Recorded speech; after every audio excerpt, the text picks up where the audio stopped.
कहते हैं कि एक कुम्हार को पता चला कि उसके शहर में हुक्के बहुत बिक रहे हैं। उसने मट्टी उठाई, अपने चाक पर रखी और हुक्के बनाना शुरू कर दिए। इतने में उसकी बीवी आई और पूछा कि क्या बना रहे हो। उसने कहा हुक्के बहुत बिक रहे हैं, बड़ी कमाई होगी। उसकी बीवी कहने लगी कि क्या मकसद सिर्फ कमाई करना है?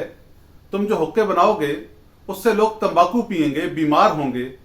क्या बेहतर नहीं है कि तुम सुराहियां बनाओ, घड़ा बनाओ, गर्मियां आने वाली हैं, ये भी बहुत बिकेंगे, पैसे भी कमाओगे और लोगों की प्यास भी बुझेगी। ये बात कुम्हार के दिल को लगी। आधा हुक्का बना चुका था, उसी को मोड़ा और सुराही बनाना शुरू कर दी।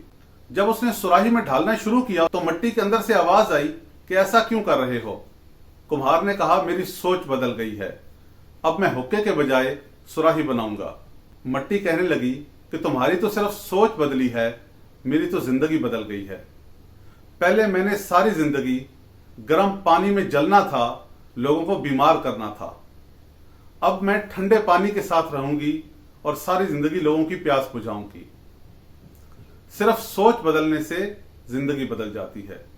लड़ाइयां, झगड़े, फसाद, नाराजगियां यही सोचते रहेंगे तो फिर जिंदगी भी हुक्के के पानी की तरह रहेगी।